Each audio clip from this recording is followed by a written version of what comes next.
I mean, it's a crisis. It's a fundamental crisis. In my working life, and I've been involved in the labour market in many, many different guises over the last 30 years, you've never had a time where you have more vacancies than unemployed people. Hello, welcome to another Talent Matters podcast, the podcast where we discuss all things talent, recruitment, attraction, and if you've listened to the last couple of podcasts, the occasional restaurant recommendation as well. Still thinking about that Food Matters spin-off, so if there's any restaurant entrepreneurs listening, sponsorships are available. Welcome. I'm Dave Jenkins, CEO and founder of Wave. Today I am joined by Kevin Green, and actually Kevin Green is our first returning podcast, Talent Matters podcast guest. So must have done something first time around, Kevin. Thank you. It's lovely to be here. As always. Welcome. So Kevin, you are, I started getting the list of everything that you either have done, are doing. You can tell me about what you're going to do, but currently Chief People Officer at First Bus, published author, you Chairperson of Timewise, a number of non-exec roles that you're currently undertaking. I think ex-CEO of the REC, ex-HR Director of Royal Mail. Yes, absolutely. Anything else? Oh, we can go on, but that's most probably enough. Regular tweeter, Arsenal fan.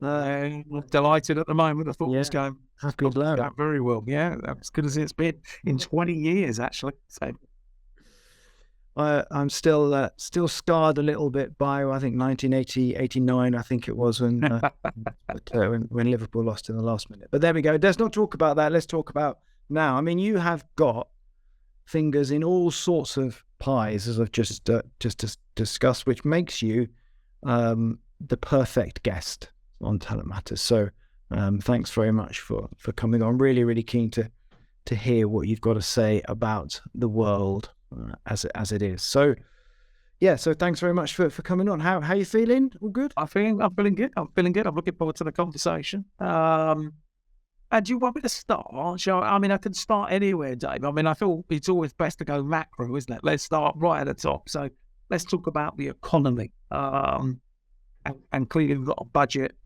this week. But we certainly seem to have a government that's focusing on, financial stability and putting the house in order and the public finances. So I don't think we're going to get anything too exciting.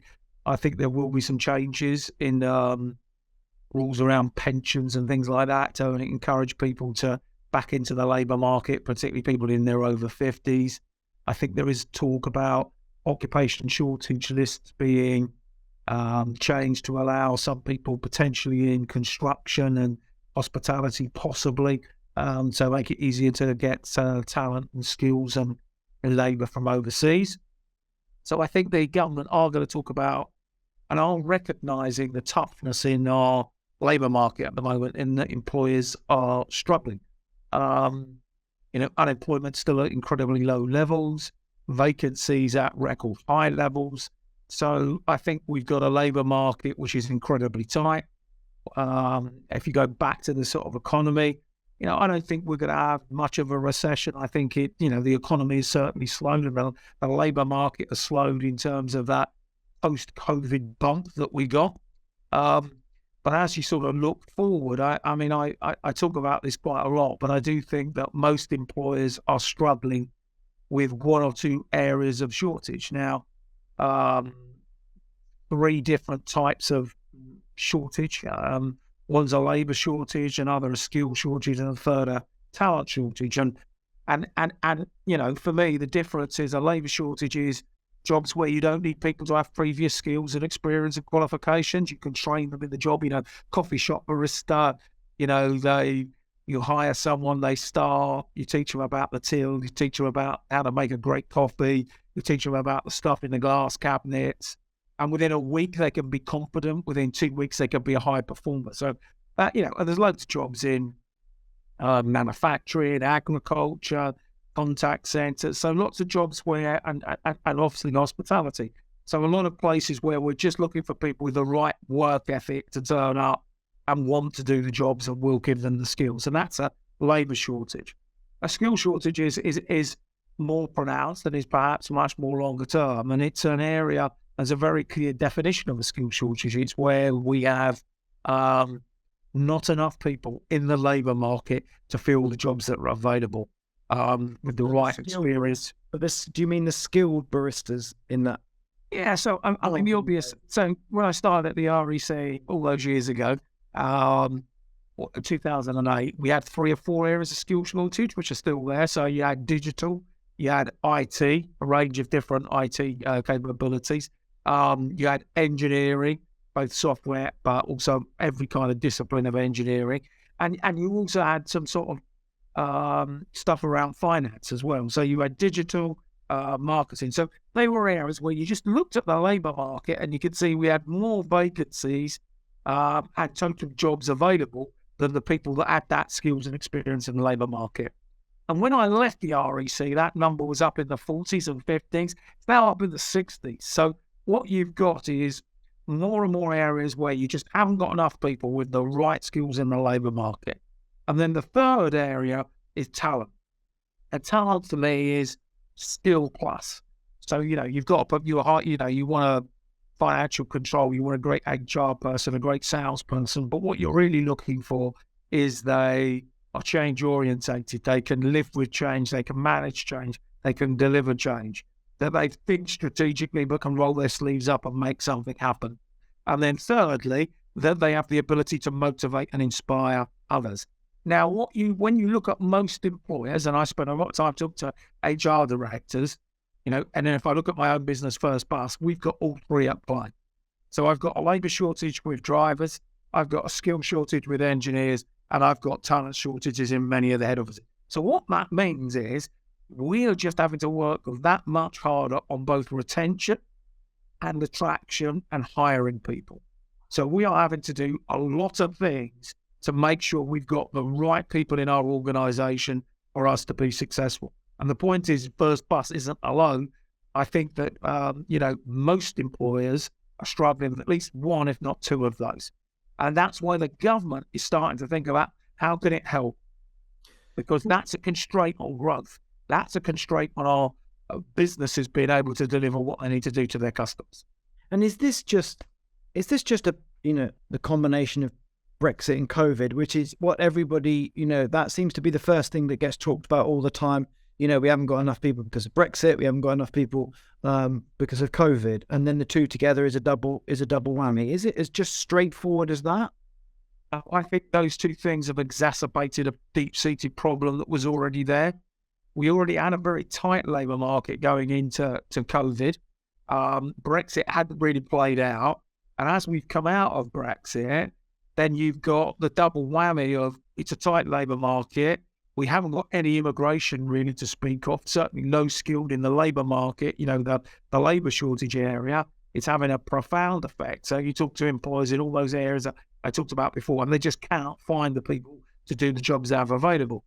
But you've also got this whole thing about higher sickness within the labour market. You've got people retiring early, people going off to study. So you've got, you had a tight labour market to start. All of those strings were already quite visible. But as we've gone through the last 2 or 3 years, both Brexit and COVID has just amplified the problem. So we've now got, it's a crisis. It's a fundamental crisis. In my working life, and I've been involved in the labour market in many, many different guises over the last 30 years, you've never had a time where you have more vacancies than unemployed people. And is that going to, you talked about the recession before, you don't think it's going to be too bad. Do you think it's going to be the number of jobs available that will keep that recession, if it is a recession, to, fairly shallow? Will it be save us? I think it'll have an impact, because one of the things I think that most employers will do is these are issues that they've been dealing with, as I said, for a number of years. And even if we have a drop-off in demand in terms of sales or revenue, then I think employers are going to think long and hard about letting people go. I think they'll hang on. They'll find all sorts of ways. And one of the things that COVID taught us was how to be a bit more creative about reducing our staff costs. So people might want to go 4 days a week or go part-time or work flexibly so that they get some benefits, in terms of the things that they desire from a working life. So I think employers are going to hang on to labour. So I think one of the reasons why we're not going to end up with, unemployment increasing significantly is I think employers have learned some valuable lessons. So I think these are quite deep-seated problems. I don't think they're going to go away. I think they might be, there may be a mitigation for a bit of a slowing down, but I don't think it's going to, all of a sudden there are going to be people available for all the jobs that employers are looking to fill. One of the things that I know your involvement with Timewise, and we spoke a few years ago, actually. I think when we did Talent Matters in real life, we had a real life before COVID. Put everything off. All the in-person events all got shelved. But we talked then about flexible working, and it's amazing how quickly it's changed, because a couple of years ago, flexible working was still a little bit of a luxury, really, and in the last couple of years, it's now become almost a necessity. I mean, have you seen that shift as much as? Yeah, there's some interesting stuff going on, and the problem we have is the flexible working is more than just location flexibility. So at the moment, when people talk about hybrid and they talk about people working flexibly, it's just about where they do the job. So they sit in the office, they sit in a coffee shop, they sit at home, right? That's just about location flexibility. Now, that's important. People have learned that it helps them with their life. I quite like, I work 2 or 3 days in London, but I spend a couple of days at home. I get 3 hours back a day. That makes me much more productive. It means I could do other things at home and all of that. So it certainly suits my lifestyle, and it suits lots of other people. So that's one type of flexibility. But I think employers are learning that other types of flexibility are as important for their workforces, or becoming more important. So the whole, drive to 4-day-a-week working, I think, is really quite an interesting development. The whole thing about annualized hours or shorter hours or term time contracts, and I can go on and on and on. And I think, even part-time, 8.5 million people work part-time in the UK. 8.5 million. It's getting almost way over course. It's about a third of the workforce is working part-time. And one of the things when you look at job adverts, and I've said this to your listeners before, it's still only about 20% of jobs talk about flexible working. And, we're happy to have a conversation about hours. So what I think we've got is, it's a bit one-dimensional. We talk about flexibility at the moment. It's all about location. I think the really clever employers are going to be looking at flexibility as a differentiator.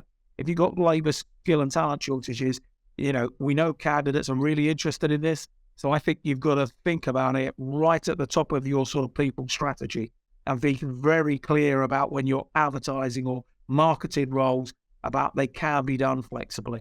Because otherwise, all of those 8.5 million people are just going to discount themselves from the jobs you're advertising, because they're going to think they're full-time and permanent.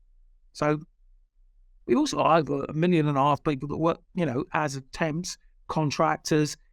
So we've got one of the great things about our labour market is it's always been, very flexible.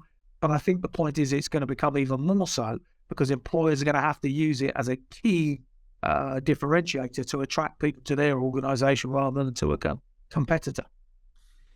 And is that kind of moving on to recruitment, from an agency perspective? One of the things that I think you're uniquely placed, Kevin, is the roles that you have done, are doing, kind of puts you kind of get a foot in both camps, in terms of, from a recruitment agency perspective, working with clients like First Bus, and then obviously clients like First Bus working with agencies. So what are some of the things that you have seen, kind of from both sides? I mean, there's always stories about clients should do this, and then clients say, well, agencies should do this.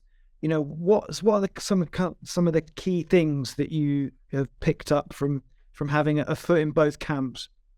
I mean, the starting point was I think agencies have a role to play in many different parts of the labour market. Here, I'm using executive search firms to help me find talent. I'm using agencies to provide flexible labour around driving. I'm using particular recruiters in different other areas. So, and we do a lot of recruitment directly ourselves. So I think you've got to be clear about when to use an agency and when they add some value. And for many, I think a great agency relationship is somebody that understands your offering and in reality can bring me candidates I can't get myself. If I can stick an advert on LinkedIn or stick something on Indeed and I get enough high quality applicants, why do I need an agency? Now, in an era of shortages like we've talked about, agencies have got a great opportunity to show that they have got the candidates. They've got the ability to reach the labour market and to reach candidates that employers haven't got the time and ability and knowledge to do themselves. So that's one key differentiator. Now, some agencies are brilliant at that, but others are poor. I think what we're seeing is, I think the agency market is a third. I think a third are brilliant, add loads of value, are going to grow, and have got huge future. There are a third that are okay, are doing a good job, and there are a third that in reality I'm not sure how they exist. And I think it's because because I think they're not doing stuff that the employers can't do themselves, or they're not adding enough value. So for me, I think if I was running an agency, I'd be very clear about my market. I would be very clear about my offering to my, my clients. I'd be doing a lot of outreach around him. So just think about what I said about flexible working. So, if I'm, I'm a recruiter in digital, I would be going out to candidates and spending a lot of time talking about flexible working and I do surveys of all my candidate base, understand what they're looking for from employers. I then use that as the opportunity to go to my clients and be going, if you create an offering like this, you'll get candidates because you'll be different from the bulk of other employers that are looking for this, in short supply digital talent. So I think that agencies have got to act much more as interpreters, and they've got to be able to be very clear about how they compete with their competitors, but the value they add to employers. And for me, I'm working with a couple of big agencies at the moment, and they are spending a huge amount of time providing me with data. So for me, that's one of the big value adds. They're coming to me looking at my offering against my direct competitors, other bus companies, but they're also giving me labour market data by geographical area, because I'm right across the UK and Ireland. And they're talking to me about price, about the perception of candidates and my brand and my competitors. So I'm getting loads, and they do help us find people, but that value add is huge. That whole ability to help us think this through and think about what we do. Is it about providing more well-being support for some of our staff? Is it about flexibility? Is our pay rates not quite right? Are our benefit packages right? And all of that data is really important because it enables us to make changes to be better at attracting labour, skill and shortage, which is in short supply. So I think there's a huge opportunity for employers to use agencies because I think they can do different stuff, but they've got to be very clear on what their offering is, and they've got to focus on, delivering value to their clients. And I think some of them are brilliant. They really do. I think that bit about, the value add, I think is really important because it kind of strengthens a relationship, because you can understand where, what your client is going through and the challenges that they've got. And it also allows the client to have access to a level of independent data. I mean, I think when you're client side, you have a view of the market, rightly or wrongly, you have a slightly biased view of the market through your eyes. Whereas if you have an agency that actually gives you that advice, they're working with other clients in other areas, so you can, it's almost like free advice, free market advice. It is absolutely, and the thing I say to agencies, I used to talk about the REC or any other associations, or there is a lot of labour market data in the market. Your ability to take it and utilise it, you got ONS stuff, Manpower does some fantastic stuff every quarter, REC stuff put out every month, CBR, Wave Tracker. But the point is this data. What you have to do is be able to take that and then utilise it to be able to give some insight to your clients, and then it becomes meaningful. But you're right, is we do look through, we are biased, we look through the lens of what we're seeing in the labour market, and what you want is a much more aggregated, thoughtful, and I ask the agencies all the time, tell me how our brand's perceived. What do the candidates say to you about us? Are we attractive? Are we not attractive? If we are attractive, why are we attractive? If we're not attractive, why are we not attractive? So you've got to be able to, get that data from multiple sources, and agencies are one of the best sources of that data. And you need to make sure you've got the relationship where they can give you that honest answer, and not just the answer that you want to hear as well, because because I think, that's the value, isn't it? They're consultants. I see agencies as consultants. They're giving me great candidates, but they're also providing data and insight about what's going on and about my brand in the marketplace. So that is the added value. For me, it really is. And I think there's a huge opportunity for agencies. They just got to be cleverer and more thoughtful about what they're doing and why they're doing it. Maybe, I guess, more focused in the market they deal in. Yeah, and they've got to be all over the candidates. They've got to have, they've got to be able to extrapolate from their candidates about what's going on and their perception of the world and what they're looking for, and then think about how you aggregate that and take those messages back to employers, because that's what they're doing. That's what they are. They're a broker. They're in between the candidate and the client. And that insight is hugely valuable. And I guess also keeping the candidates, warm as well. Sometimes some recruitment processes take a while, and they need someone to be able to talk to and just kind of coach them through that process when, things have gone quite well. The other thing I would say is, you've asked me about agencies. I must talk about employers for a moment. Employers aren't very good at this stuff. Employers don't really, even though I've talked about all of that stuff about candidate shortages, so labour, skill and talent, we're still not very good at running our recruitment processes. We still take too long. There are multiple stages. We don't communicate with the candidate enough. We don't provide enough information and feedback to them. And then we get surprised when they reject us, or, they go off and get a job elsewhere. I still think we've got to behave, in a much more adaptable and agile way as employers, because in a skill short marketplace, there are other people which will move faster and will be able to counter your offer at pace. So you can't behave like you did 5 years ago, because the labour market is fundamentally different. So you have got to get better. So I've spent I spend a lot of money thinking about my brand. I'm thinking about how we attract. I'm thinking about the process of hiring people. How can we do it quicker? How do we do it slicker? How do we communicate? I'm getting data points along the recruitment journey, so I can start to see what the candidate says at different parts of the process. And you've just got to have that, adaptive, continuous improvement mindset to your recruitment process. Because if you still do it the same way as you did 5 years ago, you're going to get a much worse result today in the current labour market than you would have done then. Yeah, I'm